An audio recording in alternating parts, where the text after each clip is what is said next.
What's up, everybody, and welcome to ITG Daily, the show that brings you the hottest in gaming news each and every day. I'm Drew Bosley, that's Scott Savage, and you can join us at InsideTheGame.ca, our YouTube channel at Inside the Game Official, our fast channel over on Rad TV, and all those other TV streaming platforms around the globe like Roku, Amazon Prime, Jinx Esports TV, ESTV, and a whole lot more. Scott, before we get to the show, dude, there's a ton of content dropping today over on our YouTube channel. Make sure you swing by, check that out. Achilles is there. We have Ebenezer is there. We have, dude, there's like 4 things dropping today. It is nuts. Make sure you swing by our YouTube channel. But today, we've got one heck of a show for you. Scott, what are we talking about?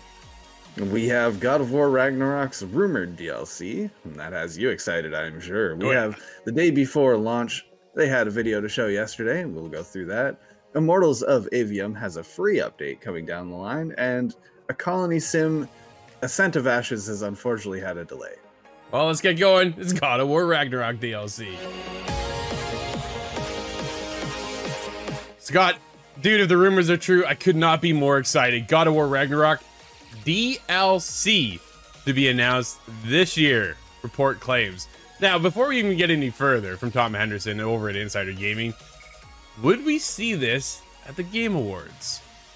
Oh, I think this would be a good opportunity. Dude, what a huge drop. What an unfortunate leak, if this is true, for Sony Santa Monica. But, dude, man, I can't. Oh, please. Just please give me something for more God of War. A new report has claimed that God of War Ragnarok DLC will be announced later this year, possibly at the Game Awards. Oh, I didn't even read the article, and there it is. See? Tom and I, right? We're thinking together, right? 2 peas in a pod, I tell you. The news comes courtesy of a Spanish outlet, Ariajones, which has previously reported on accurate leaks in the past. Well, there we go. According to the outlet, the news comes from sources close to Sony that claim that the DLC could come as its own standalone game, somewhat similar to Spider-Man Miles Morales. Oh, yes. Okay, that's a little bit of an upgrade from your traditional DLC. Yeah, that's not just like a couple hours. That is a full-length experience then, right? Where you can get closer to probably around in the realm of 10 hours or so. The report outlines that its sources are unclear on how the DLC will be announced, but theorize that all signs point to an announcement at this year's The Game Awards. The Game Awards will be live on December 7th, 2023, and generally does feature several major announcements and reveals from the industry. Rumors of a DLC for God of War Ragnarok have been rampant these past few months, and now with the outlet's claim, it does add weight to the rumors. Insider Gaming has reached out to the sources for information and has asked Sony for official comment in regards to the report. Well, good luck if you're going to get anything from Sony.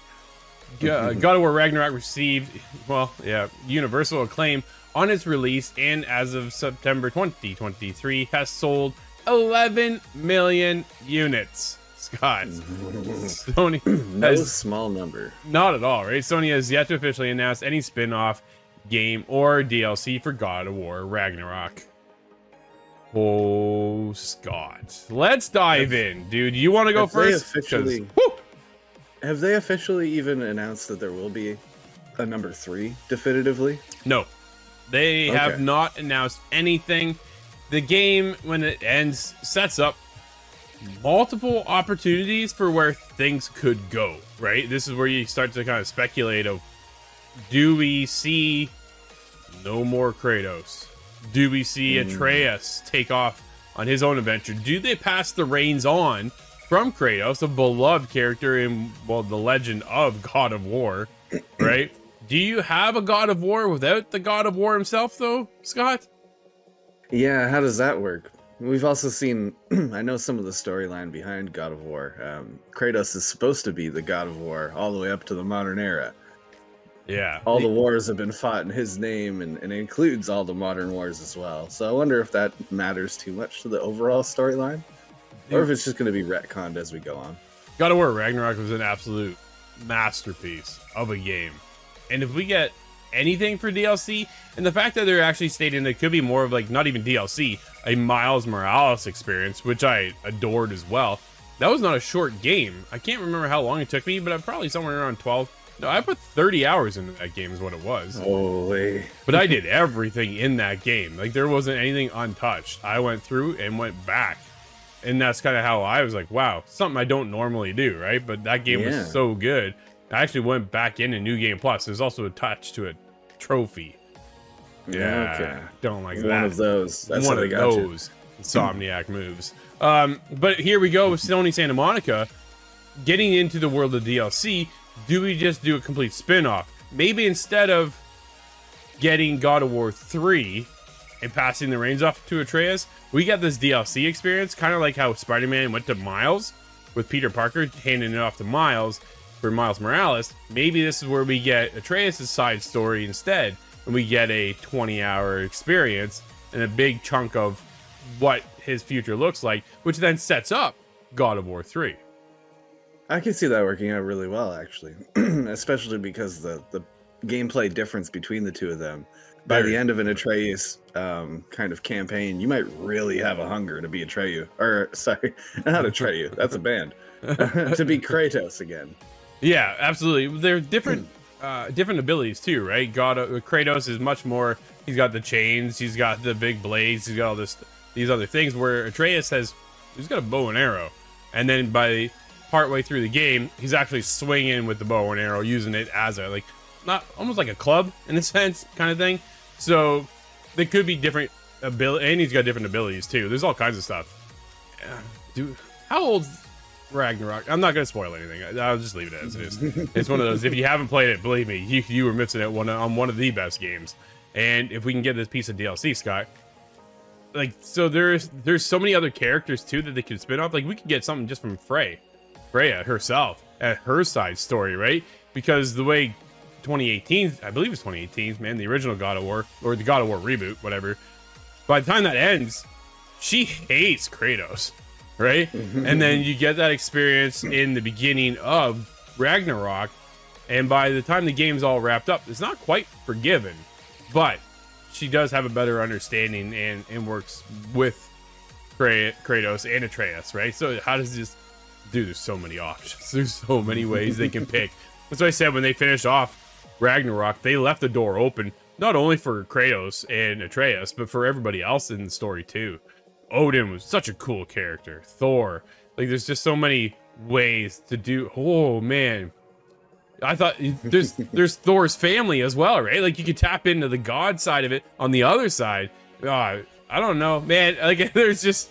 Right now, because we don't know anything... Maybe, just maybe we can get this DLC announcement over at the Game Awards, which is just around the corner now. Dude, we're just over a month away. I think it's a great opportunity to bring that up, get a world-renowned applause immediately at the Game Awards. Every single person in the video game space wants to see more God of War. Absolutely. Scott, they're back. Fantastic. Lets us know what's going on with the day before. That's right. We have a statement from them stating, "We won back our name," in brackets, in quotes, "the day before," end quote. That was confirmed by the decision of the Intellectual Property Tribunal. We dedicated this victory to all our future players, and it's all for them. For 5 years, we have been doing our best to give people this dream game. We also want to thank you, our volunteers, for their constant support and faith in us. The Steam page has already been restored by Valve and will be opened very soon. The game's release has been slightly delayed to December 7th at 10 a.m. PST. December 7th, Scott, the Game Awards. It will be early access on Steam since this is our first huge game and there may be unforeseen circumstances. Full version release will happen when we are certain this is the best version of the game possible, and we believe that player feedback and involvement will greatly contribute to achieving this goal. The next-gen console version will also come with the full release. So we're not getting the game on day one for console players, Scott. PC only to get going. The confirmed price is $39.99. Sorry, no, I was going to say $39.99. $39 on early access and $49 on full release. So not a full price game. Those who bought the early access version will not need to repurchase the full version. No pre-orders. Scott, you and I watched the trailer. What do you think of the new trailer? The launch is just around the corner for early access. I would have liked to have seen early access maybe come over in the way of preview program over on Xbox, something along that line, perhaps. Yeah, that would be nice on the PC side or on the Xbox side of things. Console, anyways, right? Yeah. Yeah, it is interesting that will be coming later down the road, but the different hardware, I suppose that makes a lot of sense that way. But dude, was that your stomach? That was my stomach. Starving, man. Incredibly hungry. Hey, let's point out those the food in this game actually looked pretty nice, judging by that trailer. It made you hungry. It did. But oh, it seems like there's a lot of aspects that they're really trying to put into this game, and that has me a little bit worried because the scope seems to be so big that player feedback and involvement in changing the game around before its full release, I think that is very important. But I think it's important to note that I think there's going to be a lot of feedback, and let's not jump on the bandwagon and trash this game before it even gets its feet off the ground, because I think there might be something here. This is the World War Zombies kind of look to the game.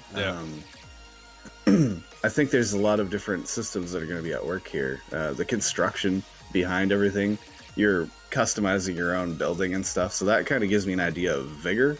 Yeah, where there's importance to the things that you're grabbing and bringing back, and that'll be maybe my point of pride. Hey, check out my giant apartment over here. Sure. Yeah, you start off with a cabin. I don't know how far you're going to be able to upgrade this. It's very interesting to see the tidbits of, like, if you've played games as long as we have, you can see I saw like the Division's in there, right? The Last of Us is in there. Maybe even a little Vigor, Escape from Tarkov kind of situation going on. There's a lot of systems, like you say, in place. Can they pull it off? That's the bigger question right there. I love driving as well. Oh yeah, don't forget driving, which okay, like sports cars though, like that seems a little, I don't know. I would have preferred maybe like a Jeep or a Hummer or a pickup truck or something that's kind of, but we'll see how it goes. Like, none of us have played it, right? The biggest thing is I want to get hands on. We'll probably be there hopefully on day one. Jump in there and kind of break it all down. Dude, I'm in hunger right now for this go out, scavenge, come back, upgrade mechanic, right? And it has that you get your own cottage, more or less, your ranch they call it, and it's your safe zone. But then there's also the headquarters too for it as well in another town that you go out, gather resources, and come back and help build that up too. So not only are you building your own ranch, you're building this other place too to help out the town. And Moon Bay, is that what it's called? Moon Bay credits you get or something? I was like, what? That's cheesy. But either way, we'll see how it goes. But after watching the trailer, I'm like, this looks better than what it did. I think that's the biggest takeaway. For me, I'm getting a little bit more excited to dive in. Obviously, the true telling is when you actually get the game, right? Like Phil Spencer says, don't trust me, just play the game, and that'll tell you whether or not we're there, right? We're committed. And I think that's here true for Fantastic, right? Speak with your money, speak with your wallet. If you don't think it's going to be good, don't buy it. If you hear feedback and it is good, maybe then that's when you jump on and get, hey, this is cool. This is looking kind of good.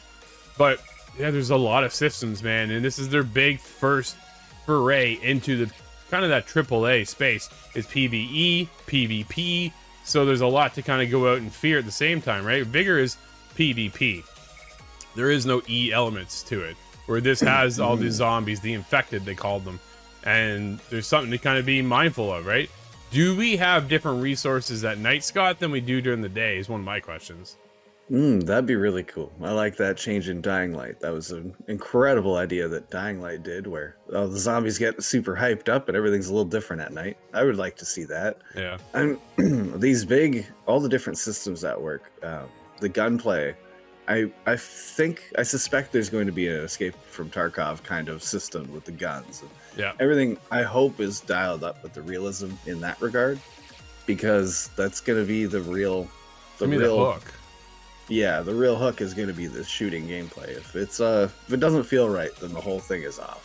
Absolutely. It doesn't matter if I can drive around or customize my house. If that shooting doesn't hold up, that's a big problem. How many players can we jump out into a party with, too, is the other thing, right? You, me, my brother, Nate, Kyle, Luke, like all of us going out, rolling out at once, having a good time. That would be cool as well. But if we're only restricted to, what, people of 3?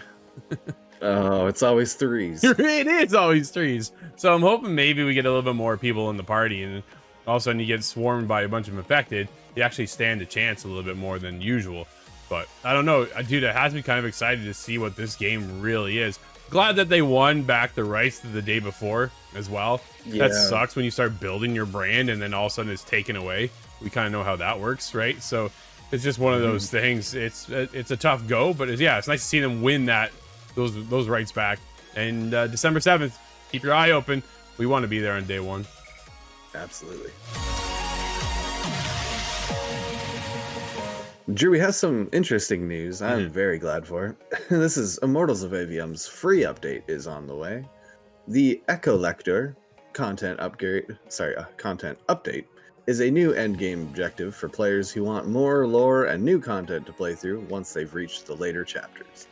The events of the Everwar left the path weak, scattering chunks of the Consciouscape across Aveum and creating corrupt Shatterfanes, and those are portals to a new undiscovered area. Jack must rid Aveum of these Shatterfanes and put a stop to whatever malevolent forces are siphoning away the past power in a new boss fight. The Shatterfanes will automatically be available upon reaching this gate, giving you the chance to take on this new challenge. It's been a little while since I've been in this game, admittedly, but I cannot wait to come back because this will come with a New Game Plus. New Game Plus has been one of the biggest requests we've gotten, and we're thrilled to be able to confirm it's coming. New Game Plus will not only allow you to play through the game again with most of your abilities and spells, it'll also give you the opportunity to further upgrade your equipment and take on updated fights. Upgrade your epic and legendary gear to higher levels, rebalanced enemy health, damage, and abilities.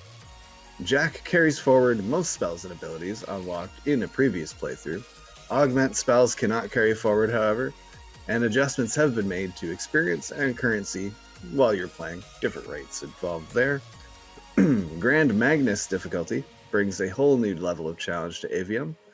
Face down Sandrax's forces like never before in the most challenging mode yet.